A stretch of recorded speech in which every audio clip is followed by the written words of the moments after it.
Hello again, everyone. Thank you for your patience. We are back with part 3 of 50 retired Sesame Street Muppets.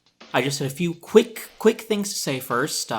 One was people have been pointing out that I've been saying Snuffleupagus instead of Snuffleupagus, and you're absolutely right. And the sad thing is, I wrote the script to that, and I typed out the word Snuffleupagus more times than I think most people typically type that word, and yet I still ended up saying it wrong each and every time. And that is very embarrassing, and I feel very silly, and I'm sorry about that. And I'm sorry that the first part had such a long intro. A lot of people are complaining about that. I wanted to cover all my bases and do what I felt was a proper intro, but maybe I should have just cut to the chase more. But speaking of cutting to the chase, enough of me apologizing for things. Let's go right into part 3 here with number 21, Frazzle. As I said before, the first season of Sesame Street featured some intimidating-looking monsters who were generally phased out to make way for cuter ones. One of the only legitimately scary-looking monsters to appear after Season 1 was Frazzle, who first showed up in the early to mid-70s. In his theme song, it was explained that despite Frazzle's fierce appearance and growls, he was actually a nice guy who just happened to have limited communication skills. After only a few appearances in the 70s and 80s, Frazzle disappeared, before being brought back in 1992 and made somewhat regular appearances until 1998.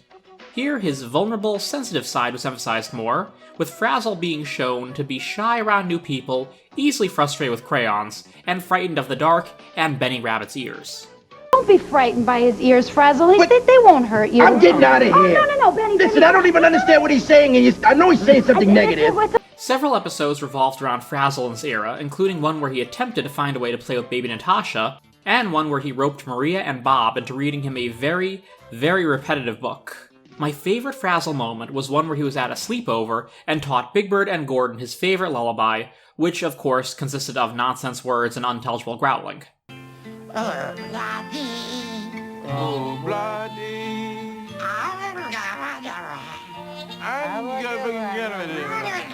Can I just take a brief moment to mention how much I love all of the Sesame Street humans? I mean, I know this video is focusing on the Muppets, but I have a lot of respect for all the humans who don't quite get the love they deserve. Unless you're Tim Curry or David Bowie, it's very easy to get upstaged by the Muppets, let's be real on this. But the show wouldn't be the same without our beloved humans holding it all together, and I hope no one forgets that. After 1998, Frazzle pretty much disappeared again. I can't find any statements on why exactly, but he could have still proved to be too frightening to children in the audience. Ironically, a lot of YouTube comments I've found on Frazzle's episodes have been fairly positive. Perhaps Frazzle resonates a little better with adults rather than kids. On a personal note, Frazzle is one of my favorite Muppets on this list. I had a copy of the Monster Hits VHS when I was little, and I couldn't get enough of him. Number 22. Harvey Kneeslapper, performed by Frank Oz. Okay, stop me if you've heard this one. A man is looking in a paper bag and giggling at something. Another man curiously approaches. The first man asks, "Wanna see?" The second man says yes, and the first man slaps a letter C on the second man's chest. Cue the mad laughter. What I just described sums up about 90% of Harvey's appearances on Sesame Street. A practical joker specializing in bad puns, Harvey plagued the Anything Muppets for quite a while, and while his shtick got a bit stale, I recall always smiling at least a little when I saw his sketches. Although he rarely appeared on the street proper, the few times Harvey did visit Sesame Street, it was revealed that even the kind-hearted humans like Louise, Susan, and Bob barely tolerated him. On that note, on the rare occasion that one of Harvey's annoying pranks backfired on him, it was very satisfying. Harvey Kneeslapper was dropped partially because he was a one-note character, and partially because his grating laugh began to really bother Frank Oz's throat. Harvey material was filmed from 1971 to 1977, but was reran on the show as late as 2001. It's probably a good thing that Harvey kept his pranks regulated to Sesame Street and its neighboring areas. If he pulled any of that kind of stuff anywhere else, especially in New York, he'd probably end up in the hospital. Number 23. Professor Hastings, performed by Frank Oz. Professor Hastings was another one of those one-joke characters that didn't make the cut after a few tries. He was an elderly lecturer who was prone to dozing off during his dull speeches, and needed characters like Kermit to wake him up. One of the Children's Television Workshop advisors, Gerald S. Lesser, even described the professor as verging on senility. Oh dear. While it sounds kind of amusing on paper, Professor Hastings proved to be too boring to the point that it stopped being funny. He was so boring, in fact, that the test audiences of kids actually fell asleep when he did. Only a few brief appearances of the professor are available in English, the rest are foreign dubs. Honestly, I don't think they're all that worth seeking out. While Frank Oz is normally a great performer, even he couldn't seem to salvage this character, who's pretty much a chore to watch. Sorry, Professor. Number 24. Herbert Birdsfoot, performed by Jerry Nelson. In the show's first season, Kermit was often used as a straight man to the monsters. The beloved frog took his job as an educator seriously, and would attempt to give simple lectures to his audience, only for characters like Grover or Cookie Monster to mess things up. Sometimes accidentally, sometimes on purpose. However, as Season 2 entered production, Kermit was deemed too commercial, and was replaced with the Ned Flanders-esque Herbert Birdsfoot. Hello, Mr. Birdsfoot. Hi, Big Bird. Can I call you Herbert? Oh, certainly, please. Okay, Mr. Birdsfoot. Mr. Birdsfoot essentially filled the same role as Mr. the Frog, but while Kermit was quick to lose his cool at Grover and company, Herbert usually kept his composure. Thus, the character did not pack the same punch as Kermit. In fact, he barely packed a punch at all. The only time I remember being amused by Herbert was in a sketch where he demonstrates over and under by stacking heavy objects on a visibly miserable Grover. Still, the apathetic lecturer and distressed assistant would be later done much better with Bunsen and Beaker. So it came to no surprise when Herbert was quickly phased out by the end of Season 2, and Kermit returned in Season 3. An amazing, exhibition of verbal dexterity, Big Bird. Well, I hope you learned something. Herbert? Number 25. Joey and Davey Monkey, performed by Joey Mazzarino and David Rudman. Monkeys are silly and fun. Sesame Street is silly and fun. So why not add a little monkey business to the street we love? First appearing in 1992, these monkeys were always up for an adventure, provided it ended with them finding/eating bananas. Or, as they said it, bananas. In one of their first appearances, they even mistook Big Bird for their favorite fruit. Big Bird set the record straight with a mambo-style song called I Am Not a Banana, which is honestly one of the strangest Sesame Street numbers I think I've ever heard. I am not a banana. A banana's a thing that I am not. Although I may be yellow, let me tell you, little fellow, I am not a banana. No! Joey and Davey were something of a mixed bag. Sometimes they could be charming and funny. Other times they could be somewhat grating. I saw them quite a bit as a kid, but they never left a lasting impression on me. I have the feeling they're kept around for so long because their performers, who the monkeys were named after, had a good time playing the parts and bounced off each other well. Actually, it's the puppeteer's chemistry that really makes the monkeys' scenes work. At least most of the time. While I don't miss Joey and Davey terribly much, they're still a decent-sized piece of 90s Sesame Street. Number 26. Kingston Livingston III, performed by Kevin Clash. Speaking of 90s Sesame Street, here's a truly unique specimen. Kingston prided himself in his individuality, trying to do something new and different every day. Everyone's wearing their hat a certain way? Expect Kingston to wear his hat a different way. Everyone has the same lunchbox? Not Kingston. He marches to the beat of his own drummer and encourages kids to experiment and step out of their comfort zone. He also encourages literacy, often reading and writing stories. Sometimes accompanying Kingston is his gang of friends, aka Kingston's crew. Often befuddled by Kingston's antics, they sometimes accept their friend for who he is, and sometimes take a little bit of convincing before they come around. One 1997 episode I found particularly showed off their difficult side. In this one, they are a quartet called Crew 4, who do cheers and chants about how great the number 4 is. Remember, we're on Sesame Street. Big Bird invites Kingston to play soccer with him, and the rest of Crew 4 get angry that Kingston dare leave. They can't be Crew 4 with only 3 people. It's suggested they form Crew 3 instead. They don't want to be Crew 3. It's suggested they join Kingston in Big Bird's soccer game. They don't like soccer. It's suggested that Gordon fill in for Kingston. Well, Gordon's not Kingston.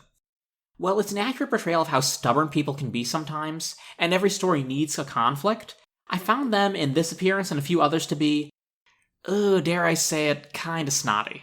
I almost wondered why Kingston hung out with them so much. I never saw that much of Kingston in my childhood, mostly knowing him as that guy who sang about animals having birthday parties. I found myself charmed by him when I watched these old clips, and wishing he had lasted longer. Number 27, Lefty the Salesman, performed by Frank Oz. Ah, Sesame Street. As close to paradise as we might get.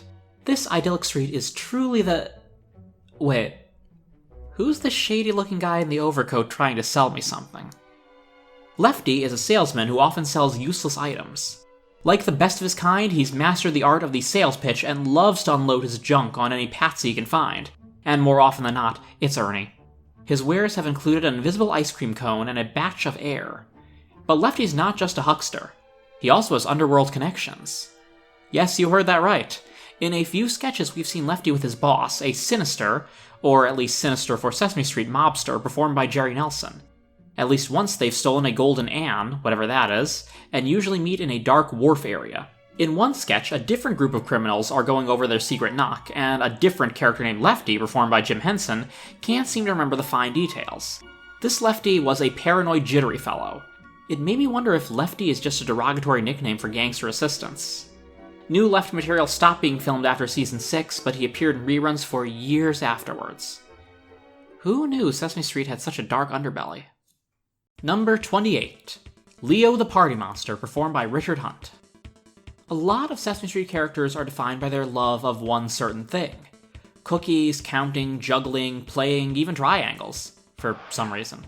So why not introduce a character obsessed with partying? Leo the Party Monster is well versed in the art of the party. Or as he would put it, the party. Leo burst onto the scene in 1986. In addition to throwing a block party, he also taught Telly the fine art of partying, it's something people have to practice apparently, and ran a literal party line where callers could discuss parties. Richard Hunt gave his usual fun performance, and there was nothing wrong with Leo. He was really fun. I have a feeling that he was dropped because the writers had trouble coming up with good material. Sesame Street sketches all need to have some sort of lesson or educational value. The key is making it fun and engaging. Leo was fun and engaging, but I have a feeling it was hard to use him as a teaching device. And so I say farewell, Leo. R.I.P. Really impressive partier. Number 29. Little Bird, typically performed by Fran Brill. I was always fond of this cute little character, but I never actually saw him on the show proper. I only knew Little Bird from his appearances in books, where he was something of a rational thinking foil for the goofy Big Bird. Despite testing very well with kids, Little Bird was rarely used on Sesame Street, and I can't really figure out why. If kids reacted well to him, and he was cute, i.e. marketable, why not use him more? Well, I'm not really sure why, but he was definitely underused. The Little Bird puppet was first used in a series of Kenner toy commercials where he was called the Kenner Goonie Bird. He is performed in these commercials by Jim Henson, who also performed Little Bird in his first couple appearances. After that, Fran Brill took over the character for the most part, with Jerry Nelson occasionally performing him instead. In a few appearances, Little Bird took the role of a teacher of sorts, showing what next to means, and leading the kids in the imagination game. Outside of these early appearances, his biggest role was in a 1990 episode where he tried to move from the park to Sesame Street, but finding a new home proved to be harder than he had thought. Interestingly, this episode referred to Little Bird as a girl, despite all other appearances of the character using masculine pronouns. While Little Bird was often portrayed in the books as a close friend of Big Bird, it could be that Snuffy's introduction ended up reducing that role. Also, while Big Bird was originally a little sillier and something of a bumbler, he later became more innocent and dreamy. Thus, Little Bird's role as Big Bird's smarter foil also kind of diminished. Whatever the reason, I'll always be fond of Little Bird, and once again wish he had a bigger role on the show. Number 30. Little Chrissy, voiced by Christopher Cerf. Little Chrissy was one of the big rock stars of Sesame Street, singing songs like Count It Higher, 8 Balls of Fur, and Raise Your Hand. He often performed with his backup singers as Little Chrissy and the Alphabeats. Most of his songs were written by Christopher Cerf, who also voiced Chrissy, with Jim Henson often doing the puppeteering. Little Chrissy is known for his catchy songs and enthusiastic performances. His piano playing was so spirited he sometimes broke the piano. This was apparently based on his voice actor doing the same thing, although I doubt he demolished it to the point that Little Chrissy did. Little Chrissy's final performance to date was in 1999, playing music for Patti LaBelle, who sang the Gospel Alphabet. After Chrissy's retirement, pianos everywhere sighed in relief. Well, that wraps up part 3. I hope you've enjoyed it. I'm sorry if I didn't include any of your favorites, but one way or another, I will see you soon in part 4. Have a good day, everybody. I am not a banana. A banana's a thing that I am not. Although I may be yellow,